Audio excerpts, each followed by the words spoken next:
timing. And so the universe then has no choice. First attribute of the secret place. The secret place is a place of revelation. It makes you free because it awakens you and makes you consciously aware that everything that you thought was holding you is an illusion.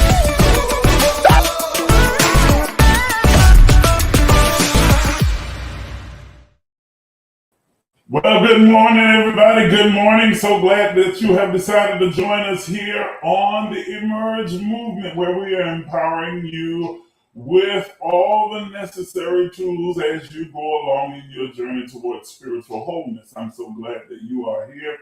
Hopefully we've gotten all of the internet problems worked out for the time being. I'm going to have to upgrade the equipment in order to be able to really fix everything. So I was able to get it running smoothly, but the sound is still a little bit off. So I know that already. I'm sure that you can hear it. But we're working on improving, upgrading the entire system so that we don't have these kind of issues in the future.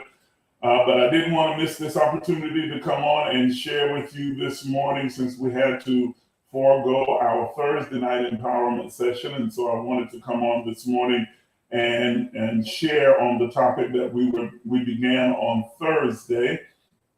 And I'm glad that you decided to join me this morning.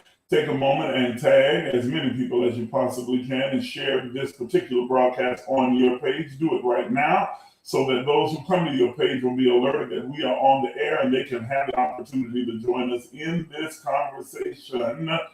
While you are doing that also, if you haven't already done so, please make sure that you sign up for our free text notification so that you'll be notified immediately whenever we're getting ready to come on the air. You'll get a heads up and you'll know that you can grab your iPad, your iPhone, your computer, or whatever device that you happen to be using at the moment so that you're able to tune in and be a part of the conversation. Today's topic again is prophetic revelation. Everyone is a prophet. Everyone is a prophet. And I'll explain that a little bit later as we get into the conversation. Prophetic revelation. And so we're going to get into it. We're going to dig into it. And I think that it's going to be impactful, inspiring, and very helpful to those of you who are watching. I want you to understand that this is going to encompass something that we've already covered a little bit, and that is the process of creation, the thought, word, deed process, the process of creation, how we create and manifest the type of things that we desire to have in our life. The thought, word, deed process, it is the process of creation, how we manifest the highest version of ourselves, how we manifest and bring into three-dimensional reality those things that we most desire, is encompassed in this particular teaching, but I'm approaching it from a different aspect or a different perspective, so that we can all join in and glean a little bit more from it, and I think that it will be helpful to everybody involved. So, prophetic revelation. Let's take a moment as we're preparing to have this conversation, and let's just define the two terms that we are using. Revelation is the easiest one, so I'll start with that. A revelation is the revealing or the uncovering or to making plain or making apparent or making known or enlighten or exposing or divulging something that at whatever point, some point was hidden. Whether it was hidden from us mentally, emotionally, physiologically. A revelation is that you are exposing, uncovering, divulging that which was hidden or that which was secret or that which was mysterious. It is to come to an enlightenment or an understanding of something. It's what's meant when someone says a light bulb came on, or they have a light bulb moment, an aha moment, where it's like, oh, I get it. Oh, this makes sense. Oh, I never thought of this before. I didn't see this before. I didn't notice this before. But what is a prophetic revelation? Prophetic revelation, it has to do with the first part of the term, prophetic or prophecy. This one's a little bit more involved in its definition. Prophecy, as defined by Webster, is the inspired declaration of a divine will or purpose, a prediction of something that is to come.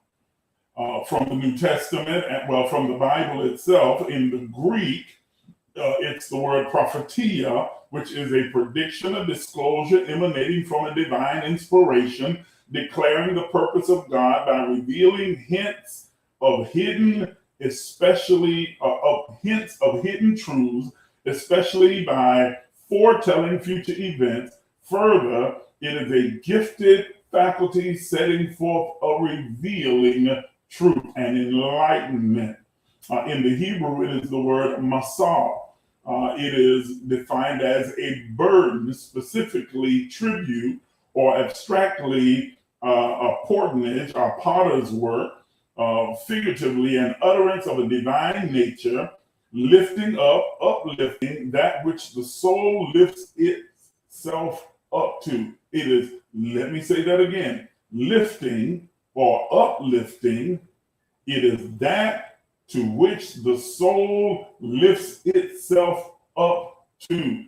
That's a powerful definition right there. It is that to which the soul lifts itself up to, where it becomes conscious, you become consciously aware of what the soul has always known, what has been revealed in spirit, and the soul has always known, but has been hidden from the conscious mind behind all of its petitions and barriers placed there by the soul traumas, if you will, that we've experienced from childhood, environment, culture, religion, and experiences that have built these imaginary, illusionary partitions in our conscious awareness from the knowledge that's loaded and coded within our being, and that the soul is already aware of. It is when the soul is lifted up. Yes, glory to God. I like that. It's the soul lifts itself up to make known what it has always known. Another word in the Hebrew is nebuah, which is to predict something either by spoken or written words. Prophets, seers, psychics, all of those are synonymous terms, and please don't let that throw you off, especially those of you who have been Christianized. They will have you believe that there's a difference between, the prophetic and the psychic, but they're just two different synonymous words that definitely mean the same thing. They do the same work. There is no devil or demon or spirit that's revealing anything. Anything that is revealed emanates from God, because all truth, all reality emanates from the all of everything that is God. Okay? So there is nothing else that's being created or that exists in this three-dimensional existence or throughout the universe that does not have its genesis with God. And so when you use the terminology psychic and prophet or seer, you are speaking synonymously about a group of individuals who have an innate proclivity and affinity or propensity. They have an aptitude that allows them to effortlessly see across dimensional barriers beyond the limitations of the illusions of time through the eyes of the divine. Let me say that again. They are those individuals who have an innate proclivity, an affinity, a propensity, or an aptitude that allows them to effortlessly see across dimensional barriers beyond the limitations of the illusions of time through the eyes of the divine. Now, in the title or the topic, I put that everyone's a prophet. And so you would say, well, wait a minute, you just said that prophets and seers and psychics are these individuals who have this innate proclivity. Innate meaning that it is something that is in the forefront of their being and that they easily access and it's easy for them to operate in. However, that capacity and ability is present in every single one of us. In the Bible, the scriptural text that most people are familiar with, when it talks about prophets and prophecy and prophesying, in 1 Corinthians chapter 12, it begins to list all of these different gifts that are given to all of humanity, all of mankind, and it enumerates the prophet and prophecy along with those gifts. And then it asserts the idea that they all emanate from the same spirit, whether it is healings or tongues, interpretation of tongues, or prophecy or the prophet, it all emanates from the same spirit. Okay? They all come from the all of everything that is God. Well, ladies and gentlemen, since it all emanates from the same spirit, that is, it has its genesis in God, God is the progenitor of all of the gifts, where is God? God is ever present in each and every one of us. We are created in his image or its image.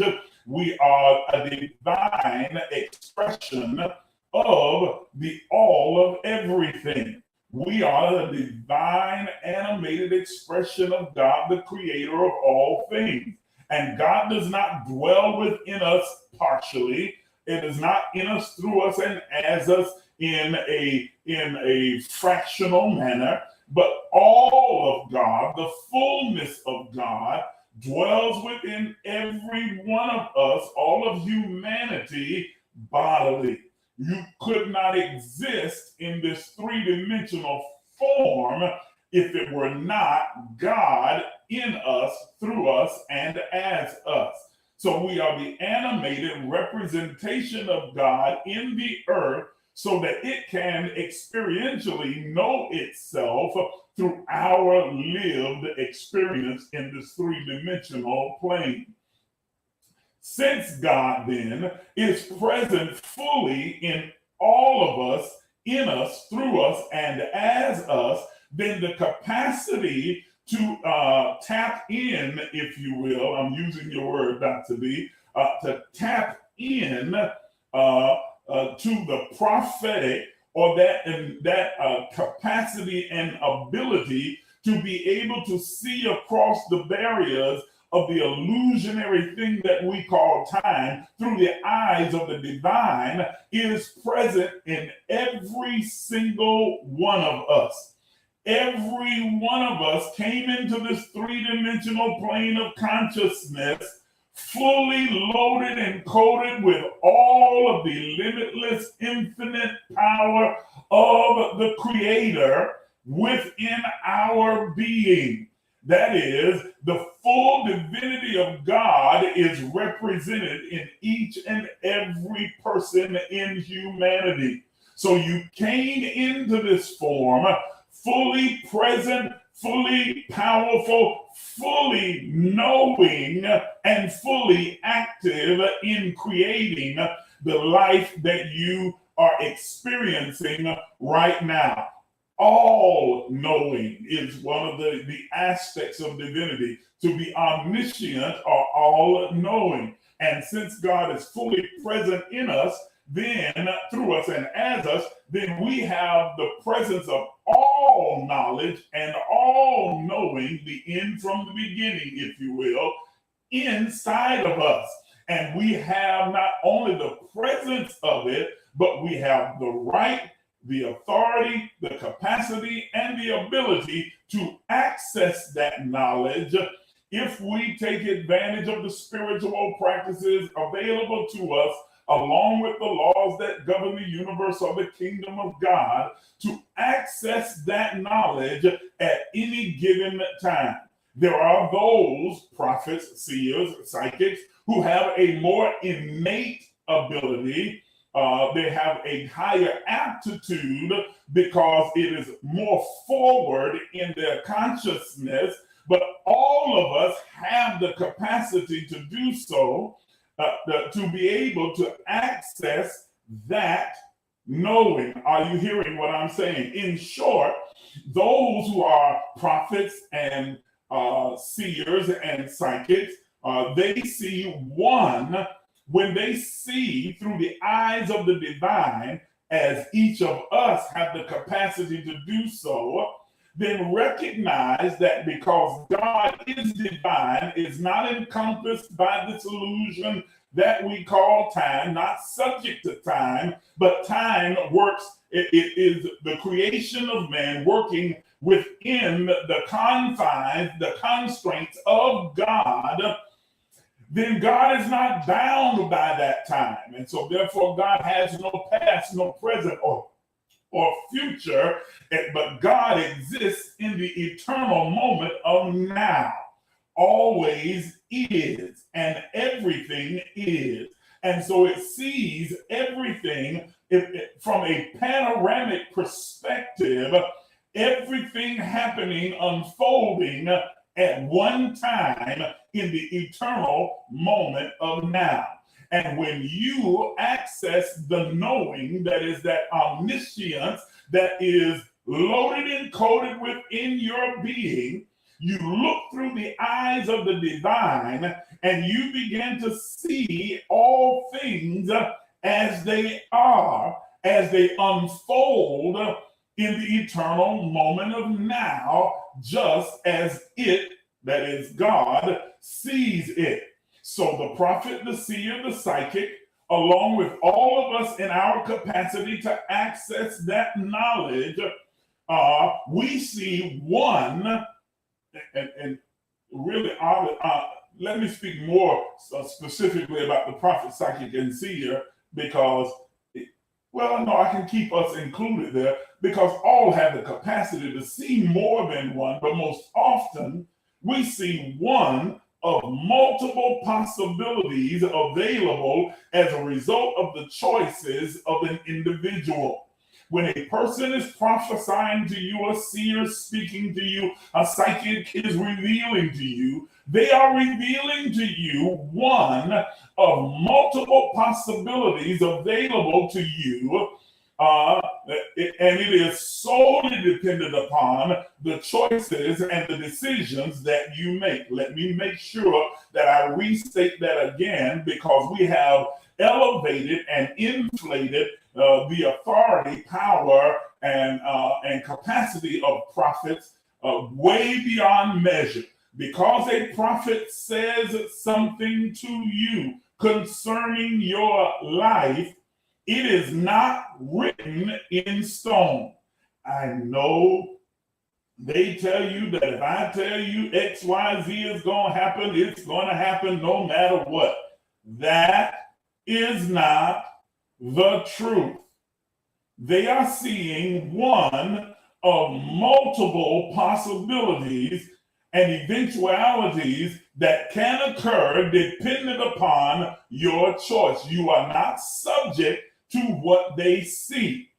You are only subject to it should you choose to embrace that revelation of truth, what they have seen as your own, and then begin to think, speak, and act, that is to choose to align yourself with what they have said for the eventual outcome that they have predicted.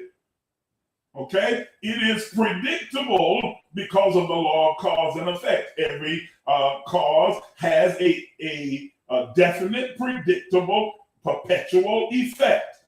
Every effect has a definite, predictable cause, perpetual cause. And so it is predictable that the eventual outcome will be this if you decide to align yourself with that particular version of what they saw unfolding in your life. But you do have the liberty You do have the freedom. You do have the right. You do have the power or authority to choose differently. You are not tied and tethered to a version of your life that someone had a glimpse of and shared with you. Let me say that again. I know this upsets the apple cart, and it makes a whole lot of my church people real mad, especially those who claim that they are prophets, okay, and seers.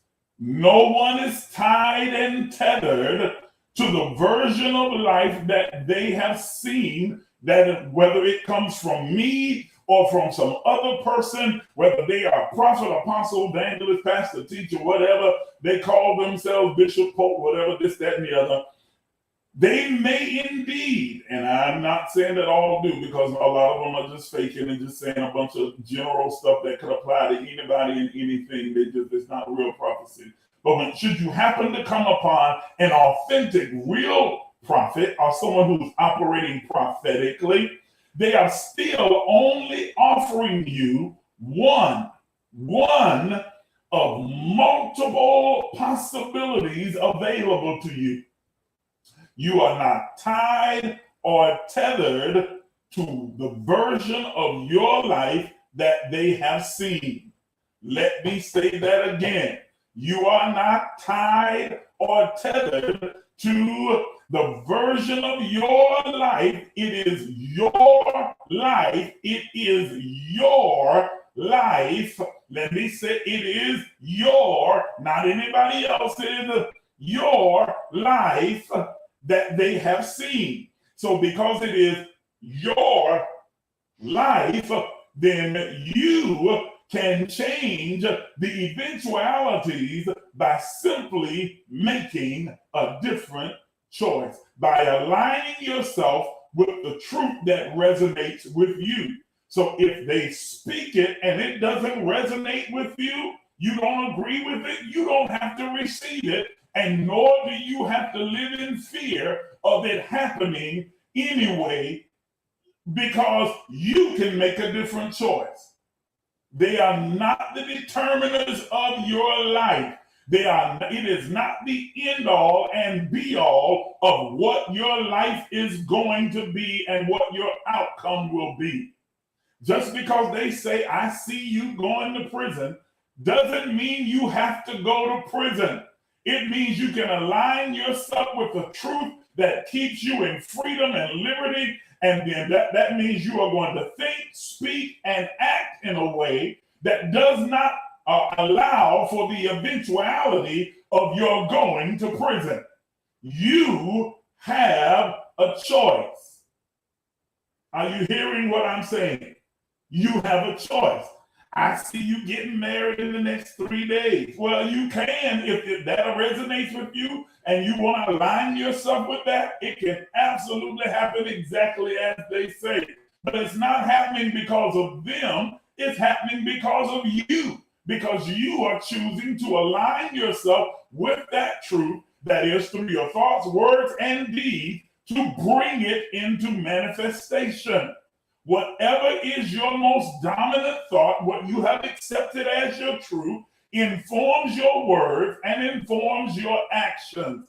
And that will bring into manifestation the creation of your own doing.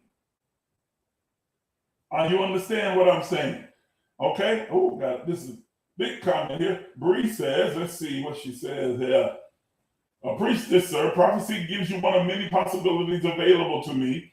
It is solely dependent upon the choices that you make. I am not automatically subject to what people see. This is my life, and I'm still in control of my life and can align with the prophecy through my actions if I choose or decide. However, I have the liberty, right, power, authority to choose differently. That's freedom for me. Amen. And she just restated everything that I just said, but that is liberation. It should be liberating for you. And it is also powerful. I'm going to show you how powerful and impactful, but it should be very liberating. I want to help some of you that have especially been churchified. That's my new word that I've created, churchified, and Christianized into thinking that if someone and thus saith, and I hear the Lord saying, and the Lord is showing me, and I'm seeing in the spirit, and God has revealed that you are somehow stuck in what they have seen or said. And it doesn't make them a false prophet. It doesn't mean that they miss God. It doesn't mean that they're prophesying in error. It simply means that you are choosing not to align yourself with that possibility. You are choosing to align yourself with another possibility of the multiple possibilities that are available to you.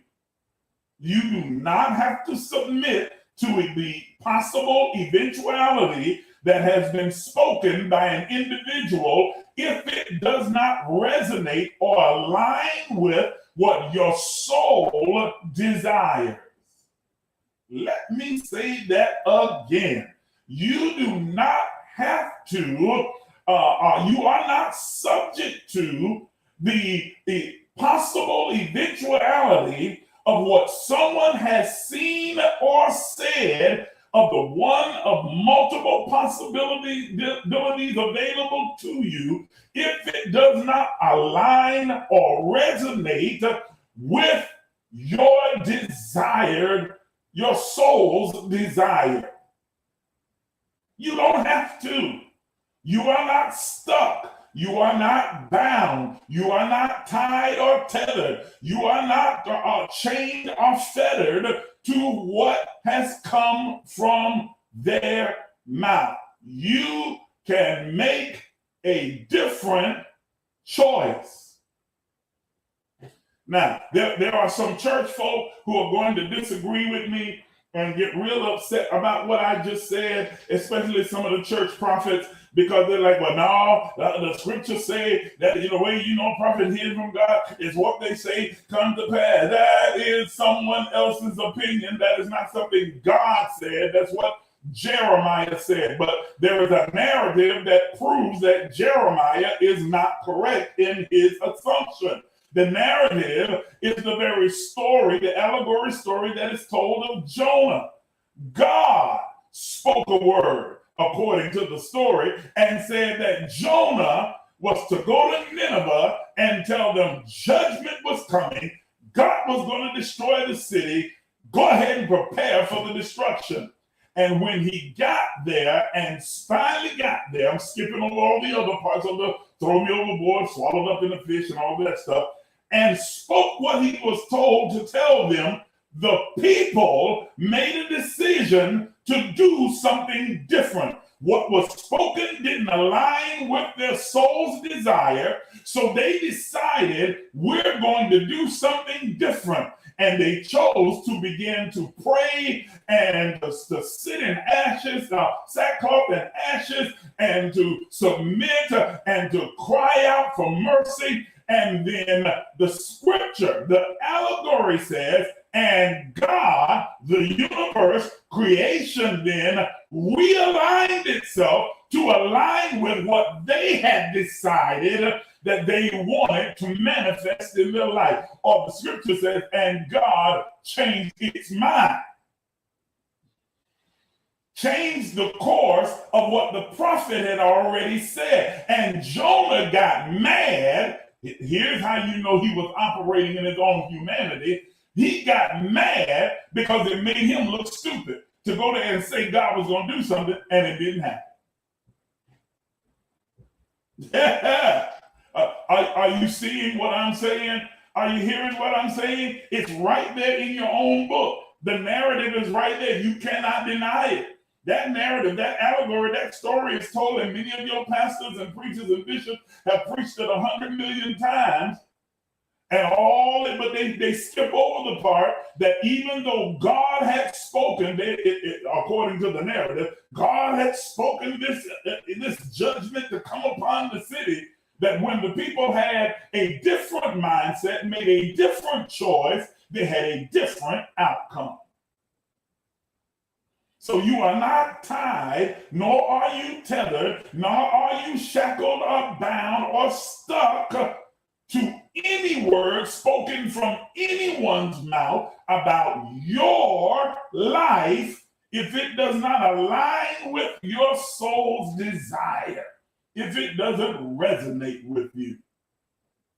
Are you understanding what I'm saying to you? I hope I'm getting through to all of you that are listening to me right now. I'm trying to free and liberate some of you that have been walking in fear. Lord, have mercy. Living in fear and manipulated and controlled because somebody said he kananamasa, thus saith the Lord. And so you're like, oh, well, I got to do it because, I mean, that's the prophet of God. That's the apostle of God. That's the man of God, the woman of God. They said God said so. What am I supposed to do? Hello? Look, I hear the Lord saying that you need to sow this seed of $5,000. And when you do so, it's going to liberate your finance. Now, if that resonates with you, if it rings true in your soul, if you can feel the peace of God emerging within you from that statement, then align yourself with that truth and begin to do exactly word, thought, words, and deeds. Align it with that particular truth, and you'll see the manifestation thereof. But if it does not resonate with you, if it does not align with your soul's desire, then you're not obligated to follow through with that, and you're not going to be cursed, you're not going to be cut off, you're not going to be hurt, you're not going to miss anything because you made a different choice. You have just chose what works for you. My.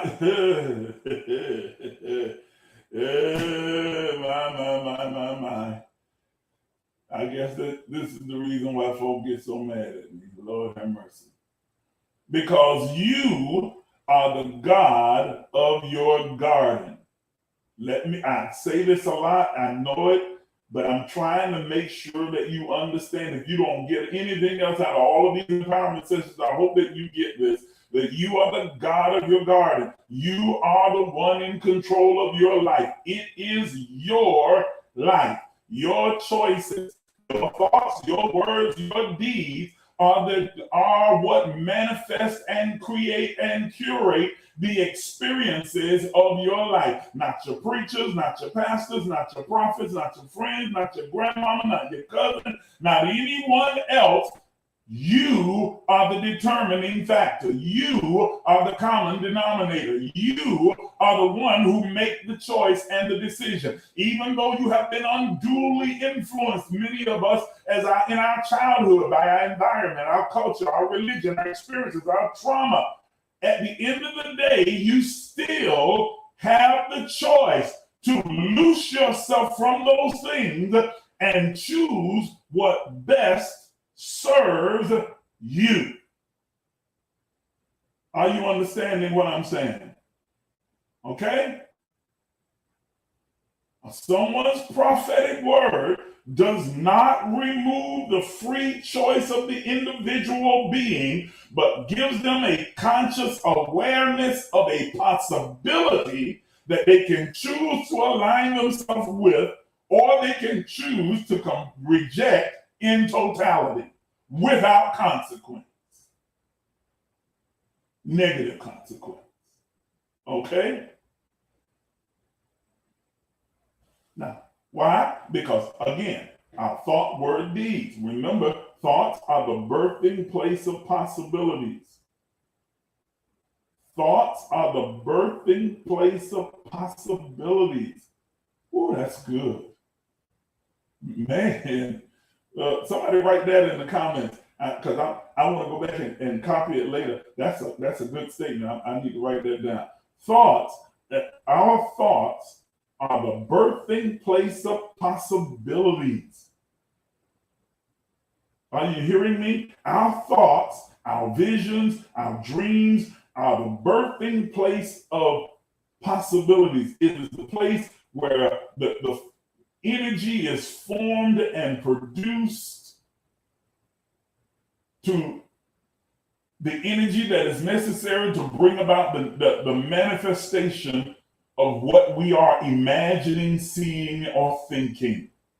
It is the birthing place, Lord have mercy, yes, of possibilities. In that place, in place of our thoughts, our dream vision, our conscious awareness, it's creativity. It's the place of creativity that creates and produces images or imaginations that are the inner picture of the possibilities made available to us by the soul. Woo, that's good right there. In that place, that is, in the place of our thoughts and visions and dreams, in the place of our inner consciousness, it is the place of creativity where creativity creates and produces images or imaginations that are the inner picture of the possibilities made available to us by the soul. It is the soul reaching up to the consciousness, making us aware of what it has always known and what was always possible. Woo! Lord. And so at that moment, possibilities are created and conceived within our thought, our consciousness, our mind, and we are able to image it, imagine it, see it within our mind, our consciousness, get an image, a mental inward picture of what the soul is showing us is possible for us. Oh, Lord, let me say that again. We are able then to image, that is, create, imagine, create a mental inner picture of what the soul, it's reaching up to the conscious awareness, is making us aware is possible for us should we choose to align ourselves with it. So it begins with the thought, the idea, the concept, and the image or imagination or the inner picture of it. And then we get to decide whether it resonates through our intuitive knowing. Does this resonate with the soul's desire? Is it what I choose to help formulate the highest and best version of myself? Do I want to align myself with this energy that is producing this creative thought? Do I want to align myself with this energy that is now vibrating at a low frequency, but a high enough frequency to create or produce an image within my mind? If I align myself with it, allow it to become my dominant thought, that is, embrace it as my truth and embrace it into my thought life, it then will inform my words. Words are energy in motion. Our words are kinetic energy. They are energy put into motion with movement. It raises the vibrational frequency of the thing that began as a thought, the energy that produces the thought, the image, the inner picture. It now raises the frequency and vibration when we begin to speak it out of our mouths, when we begin to declare it into the earth realm, into the universe, and into all of nature. It increases and intensifies the frequency of the vibration that the energy that has formulated the image began with. That energy can neither be destroyed and is not limited to time or space and matter. It is the progenitor of the matter. And so it is able to travel across the imaginary lines of time and space, gathering the elements, the particles that are necessary to bring into three-dimensional manifestation that which it has, it was conceived to do within the conscious mind. The Bible puts it like this: your words will not go out and return to you empty or void, but they go out and they reap what they're supposed to reap and accomplish the thing whereunto it was sent. Lord have mercy. Do you hear what I'm saying to you? Great day, I'm getting goosebumps talking about it. I'm telling you that your words are the release of that energy that was conceived within our thoughts, our imagination, and it intensifies the vibrational frequency, causing it to go out into the universe and begin to gather the necessary particles and elements that are necessary to begin to bring into three-dimensional manifestation that which we have imagined. Because remember that your outer world of form and experience must reflect your inner world of thought and feeling. Good Lord have mercy. Hallelujah. So what I'm saying to you then, listen, watch this, stay with me now, because remember the definitions I gave you earlier. So that when you conceive a particular idea, when energy is birthed and conceived into an idea, an image, an in picturing, a concept, a revelation, an enlightenment is conceived within our conscious mind, and we embrace it, making it our dominant thought, and we begin to now speak it because it informs our language, our words. We are at that moment, in every sense of the word, prophesying. Woo! God, you are decreeing and declaring and speaking into the elements, into the universe, into nature, that which you are desirous of manifesting within your life. And while it does not yet appear, it exists within the mind, the conscious mind, and is now being formulated by the vibrational frequency of the energy released from your mouth to come into three-dimensional manifestation. Now, you have just prophetically declared your future, your existence, your experience in this three-dimensional plane. You are the prophet of your life. Hey, you call those things that be not as though they were. Prophesy, prophet. You are your own prophet. You don't have to go looking for one. You don't have to send off to one. You don't have to mail some a seed off to this one or that one in order to get a prophetic word. You can prophesy over your own life. Prophesy your own future. Prophesy your own destiny. Prophesy your own success. Prophesy your own healing. Are you understanding what I'm saying? You are the prophet you've been looking for. You are the prophetic voice for your life. And this way, you know your prophecy will always be accurate and always align with what your soul desires, because it begins and ends with you.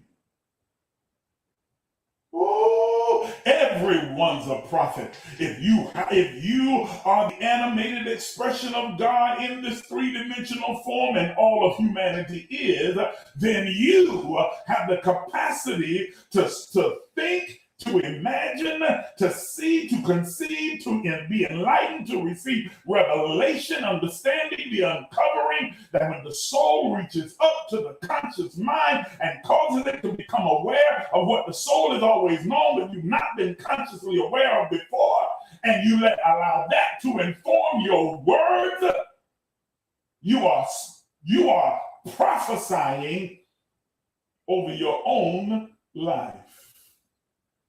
And then the last step of the process, after you have thought it and spoken it, is the action. Faith without works is dead. Speaking and not acting in alignment with what you speak cancels it out. But when you act in accordance, in alignment, in oneness with that which you have thought and spoke, you cause manifestation and creation. You cause manifestation of that which was created. It was created here. It's manifested out here. Are you hearing what I'm saying to you? Okay? Your words release the prophetic power. It releases the energy vibrating at a frequency that is necessary to collect all the elements that are necessary to bring it into manifestation. It is kinetic energy. Are you hearing me? You see, the only thing, watch this, the only thing, before I say it, let me preface it by saying, we have been told our entire life, especially if you grew up in the Christian experience, we've been told that revelation and prophecy was reserved for a special select few people, a select group, but that's not true. The only thing that separates you from those who call themselves prophets or seers or psychics, who have had a revelation, whether it's a revelation concerning your life, their life, or some that revelations concerning science or the government or music or education, the only thing that separates you from them is that they're listening. They're listening. That's the only thing. They're listening. Because can I tell you this? Can I tell you this? Can I tell you this? Can I tell you this? There is an endless, infinite symphony of activity, knowledge, and words stirring within your soul continuously, perpetually, non-stop. Can I tell you that God in you, through you, as you, is always speaking? The divine is always speaking. We're just not always listening. God Almighty. Oh, I said it. I'm going to say it again. That God, the divine, the all of everything, is always speaking and declaring, always projecting and revealing within the soul, always speaking. We're just not always listening.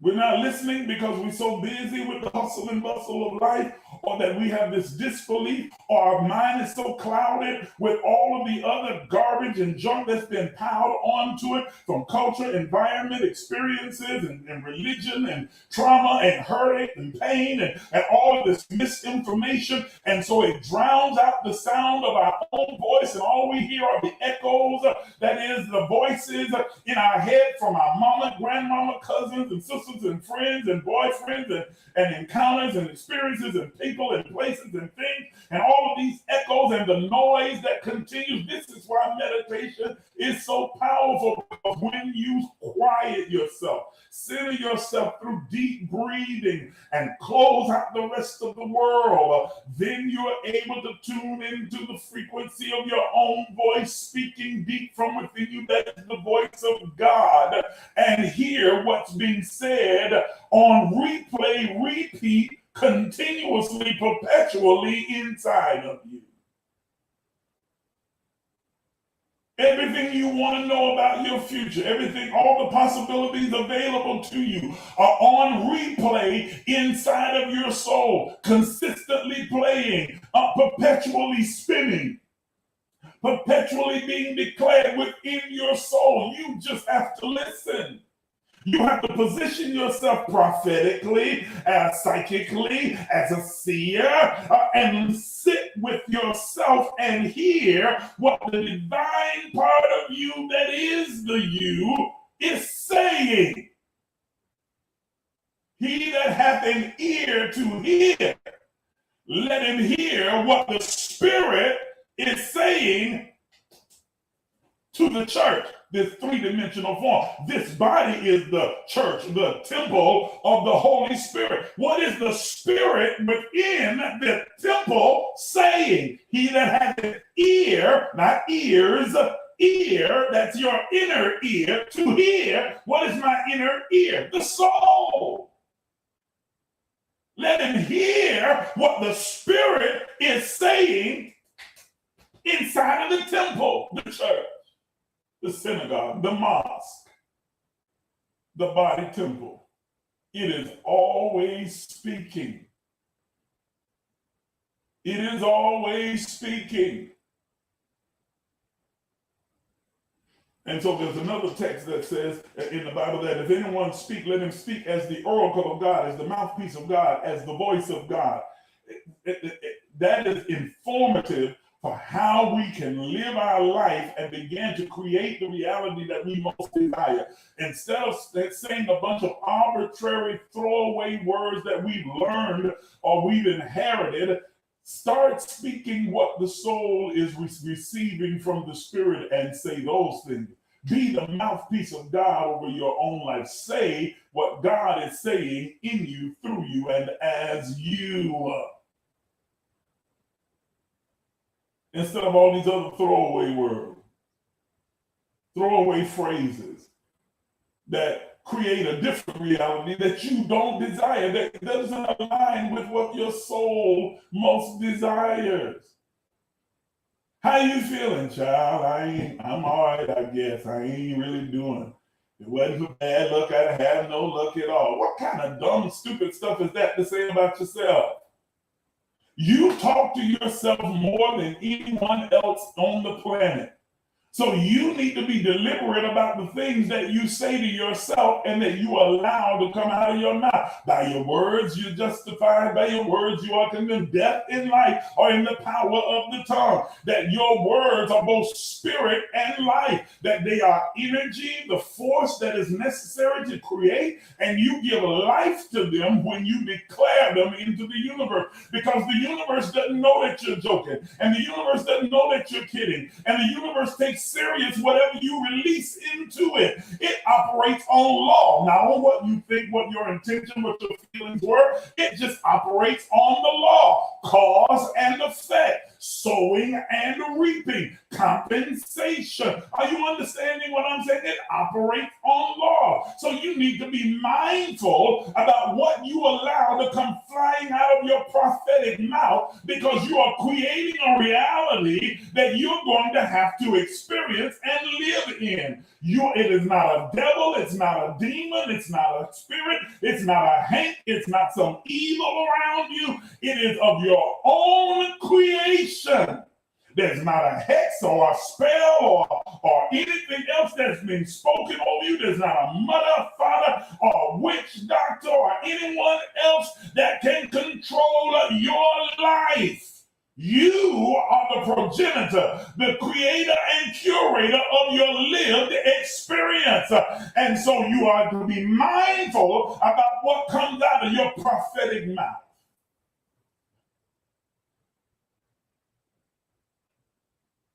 Are you hearing what I'm saying? Okay? The divine is always speaking, but we're just not always listening. Y'all got that one? Yes. Well, Teresa said the same. Yes. Okay? What is the Spirit saying inside of your body temple?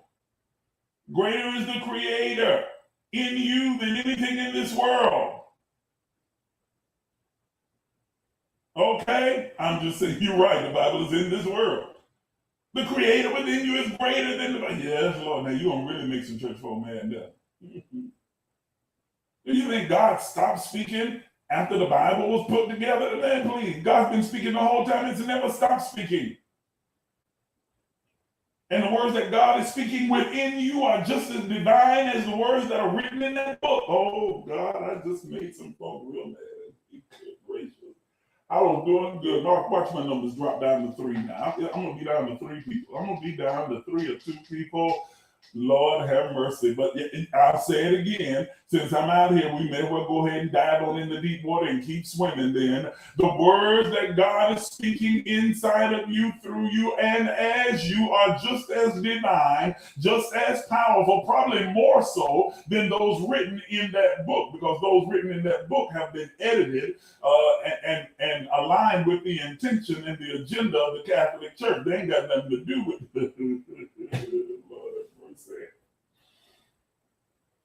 but the ones that are resonating within you originate with God in you.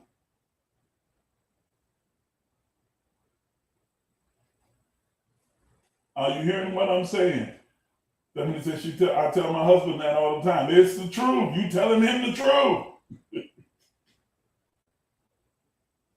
Okay? The only thing that separates you from those who wear the title of prophet or seer or psychic is that they're listening. You're not listening. Quiet yourself. Meditation is so important. Quiet yourself every day, as many times throughout the day as you can, and spend time listening to the sound of the voice of God within you speak. This is why the principle is put out that don't lean to your own understanding. That is your conscious awareness of what you think you know now, but in all your ways acknowledge it, the Spirit of God within you, and it will intuitively direct your path. Listen within. What is the Spirit of God saying within you? Yes, it's okay to seek out the counsel of others and get others' perspective and other people's opinions and their others' insights and learn from others' experiences. But at the end of the day, it all comes down to you. It comes to you. You have to listen to the voice within, and whether or not those outside voices and those other outside suggestions and ideas and insights resonate or align with the desire of your soul. If they do, then you can incorporate them. If they don't, then you have to keep them at arm's length and listen to the voice of God speaking within you. Nothing a prophet, preacher, or anyone else who is a teacher or whatever, nothing they say should override what you are hearing within. Lord, I know I just made some more folk mad with me. My preachers, they're going to be showing up through with me now. They already done cut me off, and they come to me only by Nicodemus in the middle of the night in my inbox. Now they're going to stop coming to the inbox altogether because I said it and I meant it.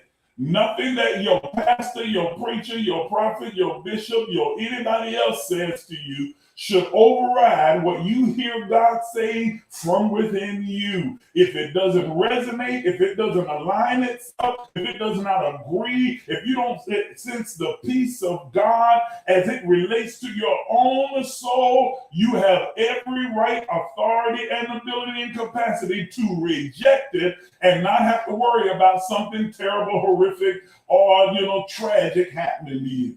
It's not. Nobody has that kind of authority or control or power over you unless you give it to them. Now, if you give it to them, well, if you give someone that power, guess what? They'll exercise it.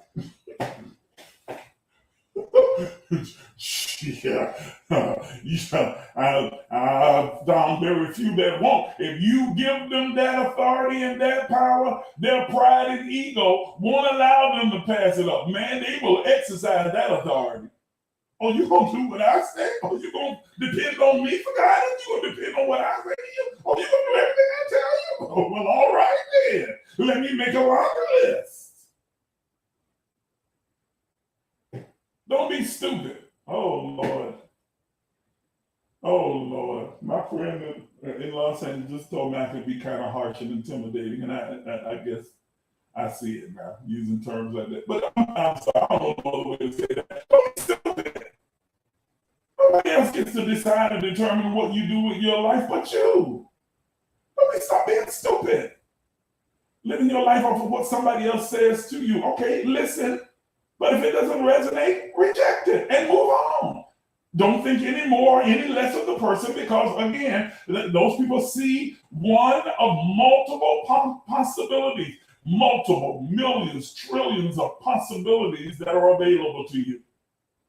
So it doesn't mean that what they said wasn't true. It doesn't mean that it didn't come from God. It doesn't mean that they didn't see something. It doesn't mean that they didn't hear something. It doesn't mean that they didn't get a revelation. It just didn't align with what their soul desires. And you're not obligated to submit to that and to embrace that.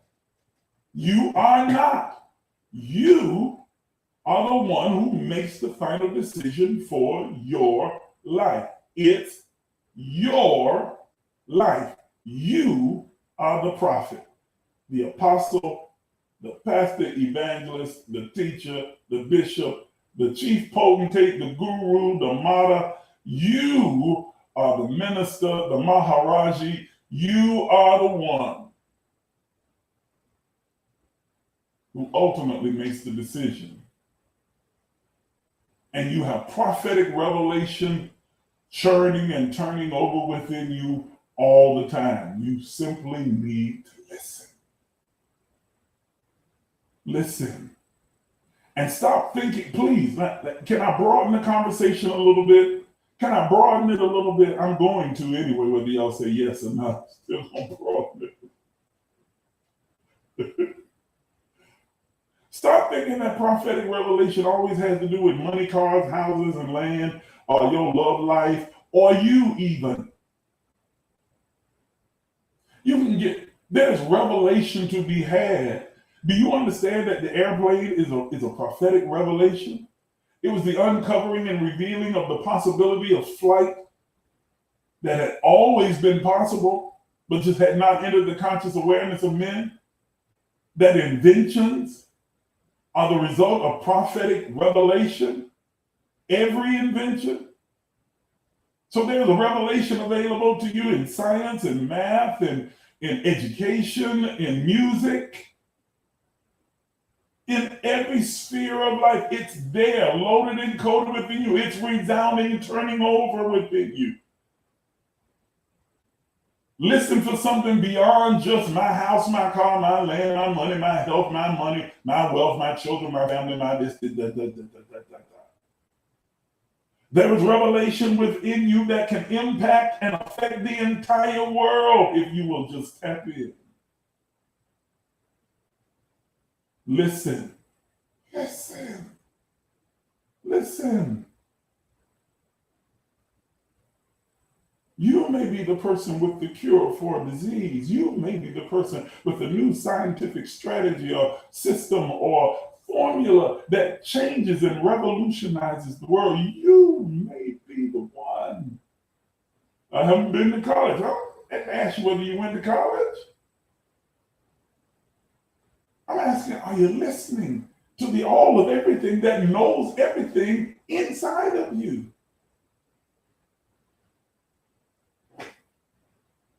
Listen. Broaden out your horizons and stop thinking just in terms of, I know that's kind of hard to do, especially when you're in a difficult position right now. You know, some of you might be, and you right now, you just need to use all your energy to get yourself on stable ground, to be financially stable, emotionally stable, spiritually stable. I understand that, but every one of you listening to me is not in that same position. There's some of you that are already financially stable, emotionally stable, spiritually stable, and now you can start thinking in a larger framework about how you can impact the world around you. Listen for what your contribution is to society, to humanity. Listen for what it is that you can give that will revolutionize the lives of the others in humanity. Listen so that you can begin to fulfill the original intent, that is the purpose for which you were sent and chose to enter this three-dimensional form in this iteration of life. Listen.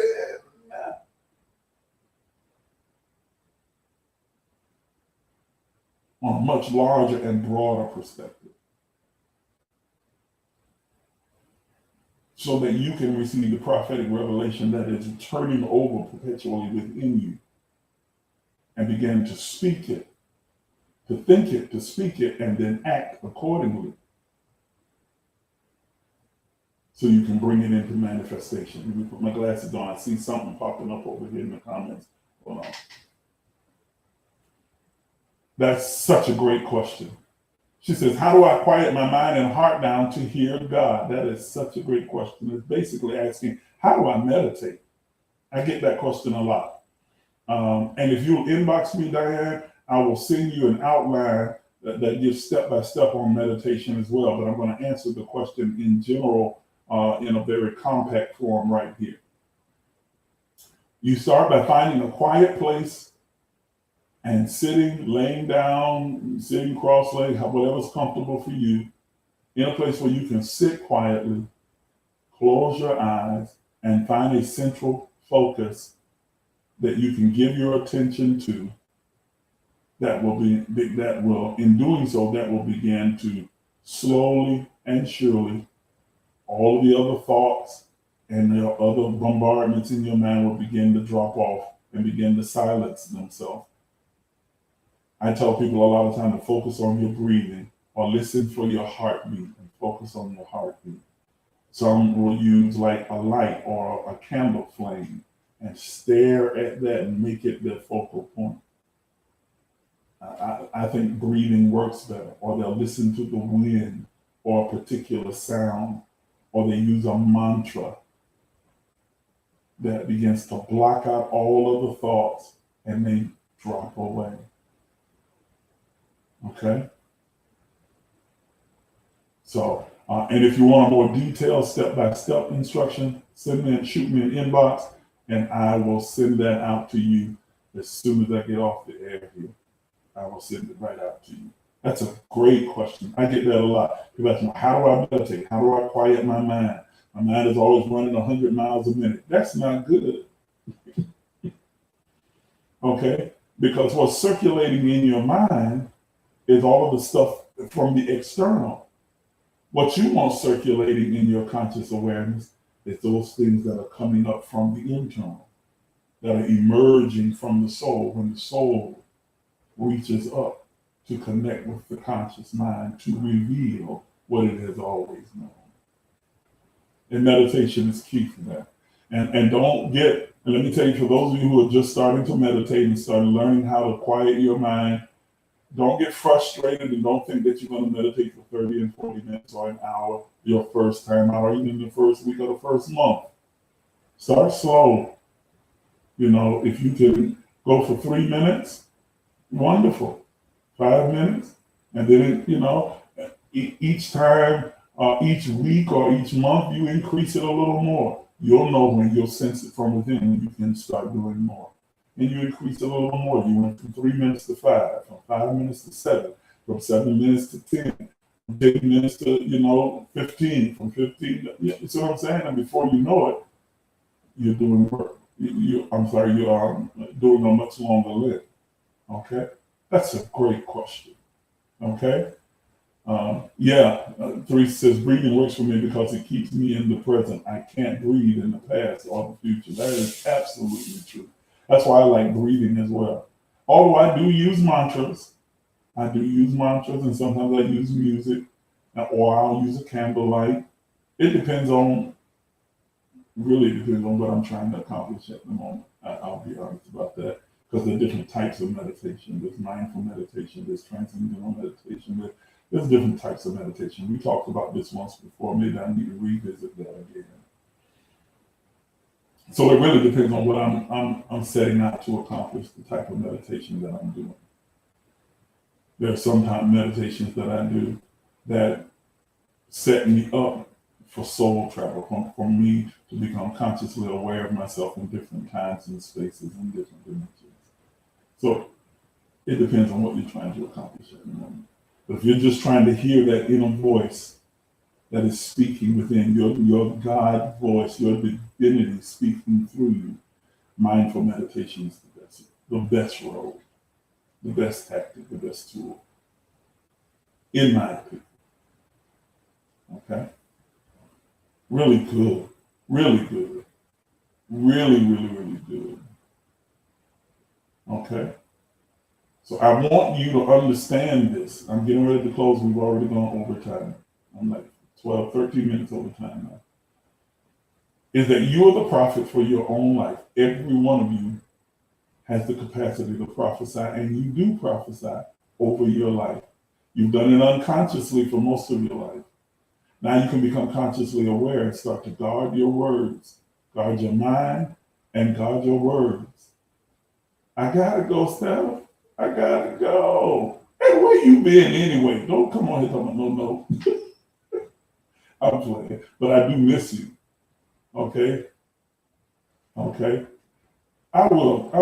Toya's saying, please revisit the different types of meditation. I think I will.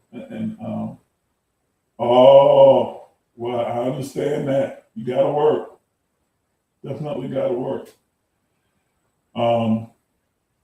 But yeah, I want you to understand that you are the prophet of your life. You've been prophesying unconsciously over your life your entire life. Now you're consciously aware of your own power, your own strength, your own capacity. Start now to be intentional and deliberate about what enters your thoughts. Gird up the loins of your mind, because it's the creative place, it's the birthing place, it's the birthing place of possibilities. Guard your tongue, because death and life are in the power of your tongue. And then be intentional and direct about your actions, because your works bring about the manifestation of your faith. I will, let's do the second one, say, please do it again. I want to learn more about meditation. Maybe I'll do that on Thursday. How about that? We'll revisit meditation on Thursday, and we'll talk about we'll go through all the steps of what meditation is, how you get started. And we'll talk about the different types of meditation on Thursday as well. Okay? So now we're going to do this Thursday. Y'all better be here. Don't have me do all this preparation and be prepared to teach. And then y'all wonderful people don't show up. I was about to call you ninjas. You wonderful, wonderful people. Make sure you're here. Okay? And Thursday at 7:30, and we will deal with meditation on Thursday. Okay?